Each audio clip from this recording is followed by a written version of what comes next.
ये कहानी भविष्य की दुनिया की है। साल होता है 2048। ग्लोबल वार्मिंग की वजह से पानी का स्तर लगभग 45 से 50 फुट ऊंचा हो चुका है, जिस वजह से दुनिया के बड़े बड़े शहर अब पानी में डूब चुके हैं। लाखों करोड़ों लोग मारे जा चुके हैं और अब दुनिया को बचाने के लिए, पहले की तरह नॉर्मल करने के लिए जॉन नाम का एक आदमी एक खास तरह के डिवाइस को ढूंढ रहा है, जिससे एक बार फिर से दुनिया पहले की तरह नॉर्मल हो जाएगी।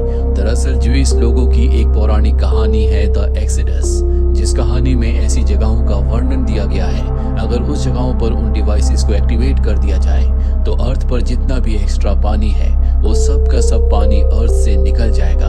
जॉन को उसी जगह की तलाश है। एक चर्च की मदद से वो उस जगह के मैप को ढूंढने की कोशिश कर रहा होता है। जॉन के 2 बेटे भी होते हैं। अब जॉन अपने दोनों बेटों के साथ एक शिप पर होता है, जिनमें से एक का नाम जैक और दूसरे का नाम थॉमस होता है। यहाँ पानी के अंदर एक म्यूजियम है। म्यूजियम में जाकर इन्हें खास किताब को लाना होगा। जॉन का बेटा जैक म्यूजियम के अंदर जाता है। वहाँ पर वो किताब के साथ साथ और भी बहुत सारी चीजें इकट्ठा करने लगता है और तभी उसे ऊपर से बताया जाता है कि एक बहुत बड़ी शार्क उसकी तरफ बढ़ रही है।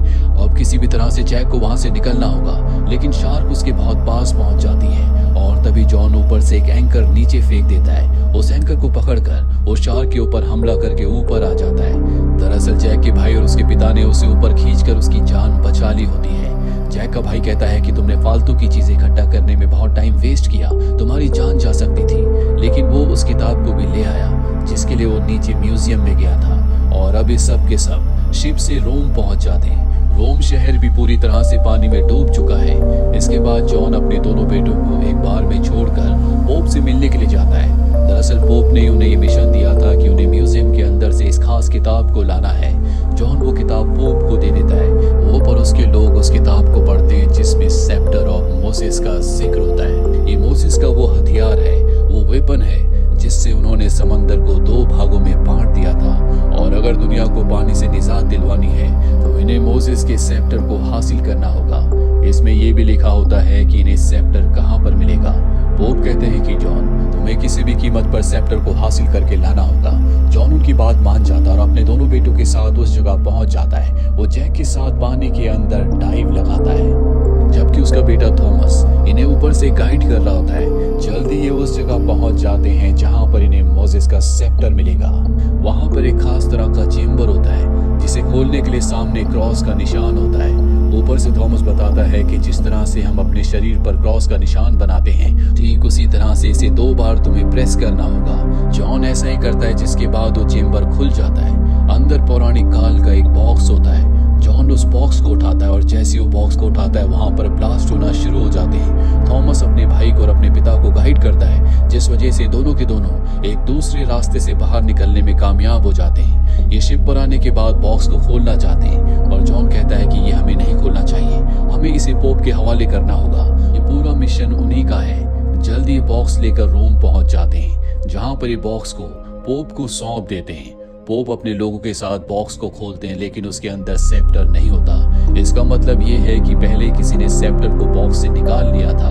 यहाँ पोप के साथ जो लोग होते हैं उनमें से एक बाहर जाता है और किसी को मैसेज करता है कि बॉक्स के अंदर सेप्टर नहीं है।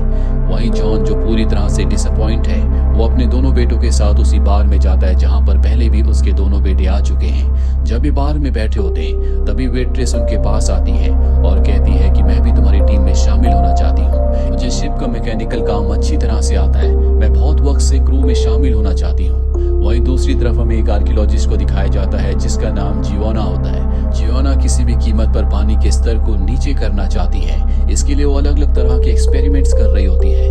एक दिन उसके पास एक बिजनेसमैन आता है जो जियोना से कहता है कि मैं तुम्हारे एक्सपेरिमेंट्स में फंडिंग करने के लिए तैयार हूँ, लेकिन पुरातन काल की एक चीज है जो मैं ढूंढ रहा हूँ, इसमें तुम्हें मेरी मदद करनी होगी। जियोना उसकी बात मान जाती है, जिसके बाद वो बिजनेसमैन के क्रू से मिलती है और उनके शिप से उस तरफ निकल पड़ती है जहां पर वो खास पुरातन काल के वक्त की चीज है।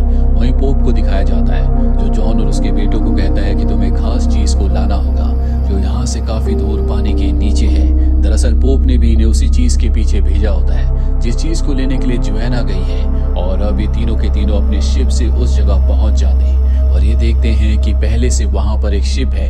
इनको समझ में आ जाता है कि जो चीज लेने के लिए ये यहाँ पर आए हैं वही चीज लेने के लिए वो लोग भी यहाँ पर आए हैं। इसीलिए जॉन अपने बेटे जैक के साथ वाटर बाइक से उस जगह पर पहुंच जाता है जहाँ नीचे उन्हें पुरातन काल की वो चीज मिलेगी। ये दोनों के दोनों नीचे जाते हैं। वहां पर एक खुफिया रास्ता होता है जिससे एक जगह पहुंच जाते हैं जहां पर कॉफिन होता है। जैक उस कॉफिन के ऊपर जब खड़ा होता है तो वो टूट जाता है। वहां पर एक चेंबर होता है। जैक को वो चीज मिल जाती है जिसके लिए वो यहाँ पर आया है। और जब वो कॉफिन से बाहर निकलता है तो देखता है उसके पिता जॉन के साथ वहां पर जोएना और बिजनेसमैन के लोग खड़े हैं। दरअसल जोएना और जैक एक दूसरे को पहले से जानते हैं। इन दोनों के बीच में आर्ग्यूमेंट्स होना शुरू हो जाते हैं, पर गन पॉइंट पर ये उनसे उस पुरातन काल की चीज को लेकर यहाँ से निकल जाते हैं। इसके बाद जॉन अपने बेटे जैक से कहता है कि तुम नीचे जाकर इस जगह को पूरी तरह से ब्लास्ट कर दो। जैक ऐसे ही करता है और जब वो ऊपर आता है तो देखता है कि उसके पिता एक पत्थर के नीचे दब चुके हैं। दरअसल टाइम पर वो उस जगह से नहीं हटे थे। जॉन के पास वो पुरातन काल की चीज भी होती है जो एक तरह का नक्शा है। दरअसल जोएना को उन्होंने जो बॉक्स दिया था उसके अंदर जो चीज थी वो चीज असली नहीं थी। असली चीज उन्होंने पहले से छुपा दी थी और अब उन्हें यहाँ से निकालना नामुमकिन है क्योंकि वो अपनी जिंदगी की आखिरी सांसें ले रहे हैं। इसीलिए जैक को यहाँ से जाना पड़ता है। वो किसी तरह से वापस अपने शिप पर आ जाता है। उसके भाई थॉमस को पता चलता है कि अब उसके पिता इस दुनिया में नहीं रहे, जिससे उसे बहुत दुख होता है। लेकिन ये उस मैप को लेकर पोप तक यानी कि रोम तक पहुंच जाते हैं और अब यहाँ पर पोप जैक को और उसके भाई थॉमस को बताते हैं कि एक खास तरह का सेप्टर है जिसे दुनिया के बड़े बड़े लोग हासिल करना चाहते हैं, क्योंकि इस दुनिया में जो बहुत ताकतवर लोग हैं जिन्होंने पानी के ऊपर बड़े बड़े शहर बसाए हैं वो नहीं चाहते कि पानी कभी भी कम हो। ऐसा करने से उनका काम धंधा हमेशा के लिए बंद हो जाएगा, उनकी शक्ति खत्म हो जाएगी, दुनिया एक बार फिर से पहले की तरह हो जाएगी। और अब ये उस डॉक्यूमेंट को, उस मैप को पढ़ते हैं जिसमें एक टूम का जिक्र होता है जहां पर उन्हें एक्सेडस का सेप्टर मिलेगा जिससे पानी को दुनिया से हमेशा के लिए कम किया जा सकता है। और अब उस सेप्टर को हासिल करने के लिए जैक और उसके भाई थॉमस को जाना होगा, लेकिन थॉमस को इन बातों पर विश्वास नहीं होता, इसीलिए वहां नहीं जाना चाहता। पोप उसे बताते हैं कि जॉन तुम्हारे असली पिता नहीं थे, लेकिन जब दूसरे लोगों को इस मिशन के बारे में पता चला तो उन्होंने तुम्हारे असली माँ बाप को मार दिया। वो कातिल वही लोग हैं जो नहीं चाहते कि दुनिया पहले की तरह एक बार फिर से नॉर्मल हो। इसके बाद पोप वहां से चले जाते हैं। जैक को अब भी विश्वास नहीं होता कि एक्सेडस का कोई ऐसा सेप्टर है जो पानी को दुनिया से हमेशा की तरह खत्म करके दुनिया को नॉर्मल कर सकता है। लेकिन थॉमस जब उससे बात करता है तो वो मिशन पर चलने के लिए तैयार हो जाता है, जिसके बाद ये उसी वेट्रेस के पास जाते हैं जो इनके क्रू में शामिल होना चाहती थी। ये उसे भी अपने साथ मिशन पर ले जाना चाहते हैं। वहीं पोप को उस आदमी के बारे में पता चल जाता है जो इनकी सारी खुफिया इंफॉर्मेशन को उस बिजनेसमैन को लीक करता है जिसके लिए जोएना काम करती है। और इससे पहले कि फादर उसे पकड़ पाते वो पानी में कूदकर यहाँ से भाग जाता है। वहीं हमें दिखाया जाता है कि अब थॉमस और जैक वहाँ जाने की तैयारी कर रहे हैं। पोप का एक आदमी उनके पास आता और कहता है कि इंफॉर्मेशन लीक हो चुकी है, तुम्हारे पास मात्र 48 घंटे हैं। 48 घंटे में तुम्हें सेप्टर को हासिल करना होगा। ये सुनने के बाद ये उस तरफ निकल पड़ते हैं, लेकिन जब भी वहाँ पहुँचते हैं तो देखते हैं कि वहाँ पर बिजनेसमैन का शिप पहले से होता है जिसमें जोएना भी है। यहाँ पर बिजनेसमैन जोएना को ब्लेम करता है कि तुम जैक से मिली हुई हो और अभी पानी के अंदर से एक ताबूत को निकालते हैं जो हजारों साल पुराना है। और जब उसे खोला जाता है तो उसके अंदर सेप्टर होता है। हालांकि जोएना उस सेप्टर को देखना चाहती है, लेकिन बिजनेसमैन कहता है कि कोई इस सेप्टर को हाथ नहीं लगाएगा।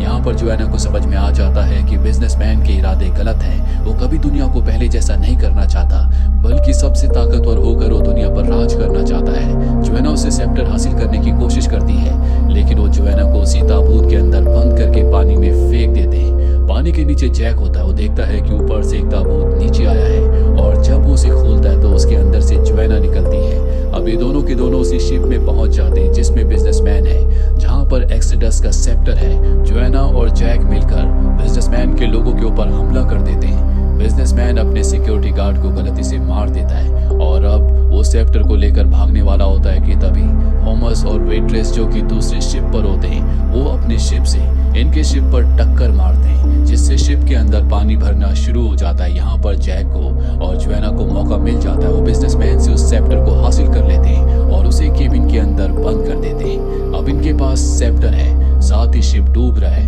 जो है ना उस सेप्टर को अपने हाथ में पकड़कर बताती है कि ये खास धातु से बना है।